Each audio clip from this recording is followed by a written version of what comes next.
This guy is living in Nyabiheke camp. Wagwan. Mezerites. Uyu munsi rero ukaburagiye. Berekeye umukinyi Canada. Uzadusuhurise bamuhumure. Benshi cyane. Ni ikihe kintu uzakumbura? Aha, filime wari uri gukinamo irangiye gute? Filime rero bazamubona zajya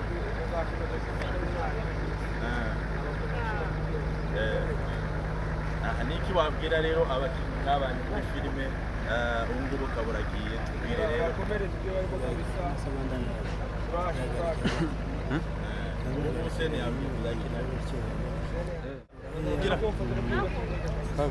nubundi bashyiramo yabo oya nibyo byinshi so reka rero tukubwire ngo urugendo rwiza muzagire ikirere cyiza muzagire amahoro ndetse muzakora mukiza nyine n'abandi muzasanga iriya urabona ko umunsi bwa rubanda babibonana azisuna rwose ibyo tuzasanga siko bimeze tuzasanga barakorera amafaranga uzatwakire neza kandi nushikiriya uzibuke gukanda akanyenyeri. Hanyuma rero ikibazo cya nyuma dusoza kuri wowe biranze kuzana kujya kumwe na data nawe mubaze kubyo bibazo ngo ndarimba bajije ikihe kintu nuramuka ushitse Canada mugiye ya ikihe kintu cya mbere uzakora mbere yuko uzashikayo nyine ikintu cya mbere nyine uzahita ukora kuko abenshi bakunda kuvuga ati ye ni ikihe cya mbere nzakora nzajya wowe ni ikihe kintu washika uzashikayo ukahita ukora bwa mbere?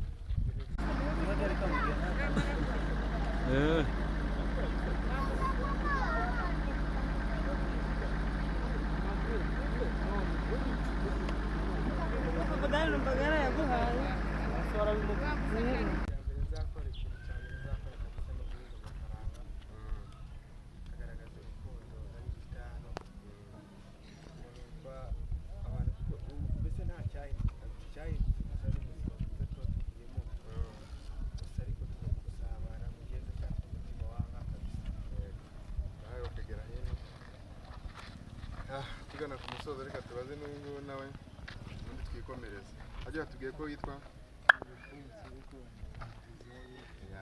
abantu benshi bakuze ku izina rya Nitezeo nawe rero ugiye kutubwira ikintu kimwe cya bibiri utazigera ukumbura no mu nkambi ya Nyabiheke waba warahaboneye nyuma y'igihe kirekire wari umaze hano mu nkambi.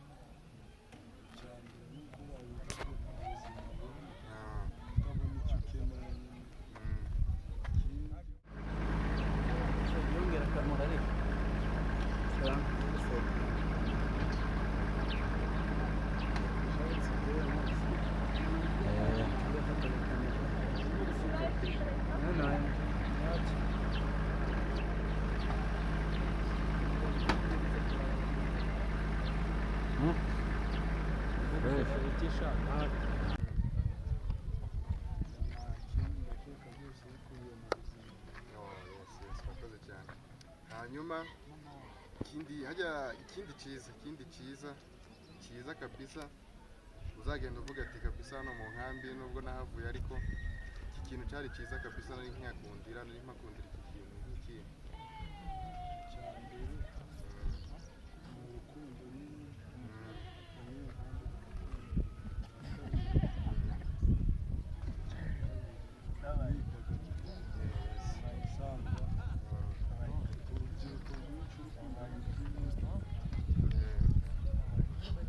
so reka tubashimire rero ku mwanya wanyu muduhaye.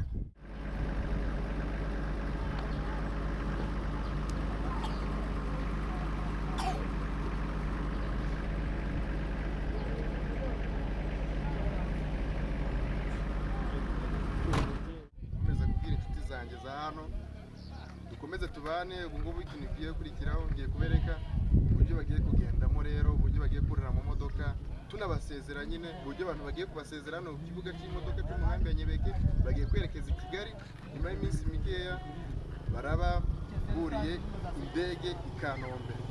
Dukomeze tubane mbashimira kandi